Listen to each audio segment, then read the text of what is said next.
Hello everyone. सो हमारा आज का टॉपिक है ट्रिग्नोमेट्रिक आइडेंटिटीज़। इस टॉपिक में हम लोग क्या पढ़ेंगे, कुछ फार्मूला डिराइव करना सीखेंगे। उससे पहले एक टर्म जो यहाँ पे लिखा है आइडेंटिटीज़, उस आइडेंटिटी का मतलब क्या होता है वही चलिए सीखते हैं, जानते हैं। ठीक है, आइडेंटिटी क्या होता है, ये identity. An equation is called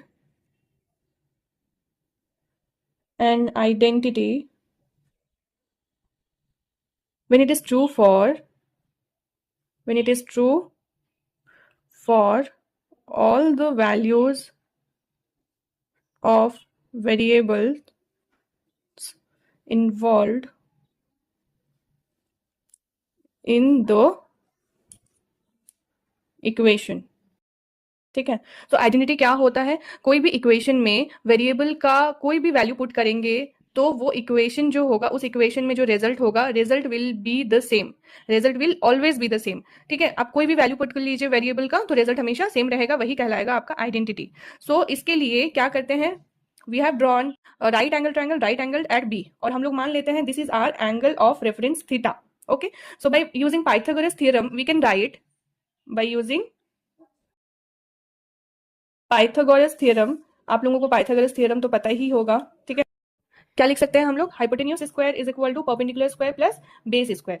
ठीक है, इस इक्वेशन को क्या करेंगे, बोथ साइड क्या करेंगे, डिवाइड कर देंगे AC स्क्वायर से।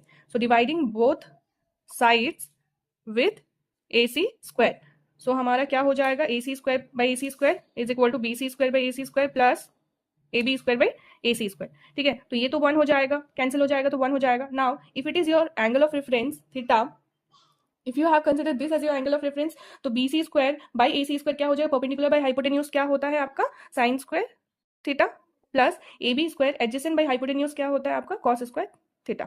This is your first identity. इसी को आप क्या लिख सकते हो, ऐसे भी लिख सकते हो, अगर साइन स्क्वायर थीटा निकालना हो तो you can write 1 minus cos square theta, या फिर अगर कॉस स्क्वायर थीटा निकालना हो तो you can write 1 minus sine square theta. ठीक है, अब इसी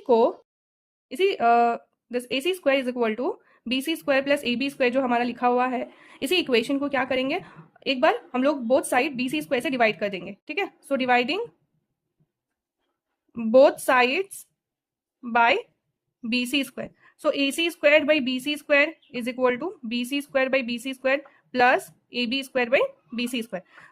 AC square hypotenuse by BC square, hypotenuse by perpendicular क्या हो जाता है आपका cosec, this AC square by BC square will be your AC square, आपका जो है hypotenuse by BC square is your perpendicular, तो हाइपोटेन्यूज बाई परपेंडिकुलर क्या होता है आपका कोसेक स्क्वायर थीटा हो जाएगा, this BC square by BC square is equal to 1 होगा, and this AB square like adjacent by BC square, adjacent by your perpendicular, adjacent by perpendicular क्या होता है, perpendicular by adjacent is your tan theta, adjacent by perpendicular is your cot theta, that is cot square theta. So this is the second identity. इसको आप further कैसे लिख सकते हो, आप लिख सकते हो cosec square theta minus cot square theta is equal to 1। ठीक है, नाउ इसी इक्वेशन को, जो इक्वेशन हमारा पाइथागोरस थ्योरम से बना, that is AC square is equal to BC square plus AB square, इसी इक्वेशन को क्या करेंगे, फर्दर डिवाइड करेंगे हम AB स्क्वायर से, dividing both sides with AB square. AC square by AB square is equal to BC square by AB square plus AB square by AB square. ठीक है, AC square by AB square, hypotenuse by adjacent, hypotenuse by adjacent क्या हो जाता है आपका, hypotenuse by base क्या होता है आपका सेक स्क्वायर थीटा। AB, अब BC square by BC square by AB square, like perpendicular by base क्या हो जाएगा आपका tan square theta plus AB square by AB square will be 1। This is the third identity, you can write it like sec square theta minus tan square theta is equal to 1, आप ऐसे भी लिख सकते हो। ठीक है, these 3 are trigonometric identities. Of course आपको learn करके रखना पड़ेगा, ऐसा नहीं है कि कुछ भी क्वेश्चन दे दे तो उसमें आप ऐसे निकालते रहेंगे आइडेंटिटीज, नथिंग लाइक दैट, आपको लर्न करके रखना ही पड़ेगा। ठीक है, थैंक यू एवरीवन।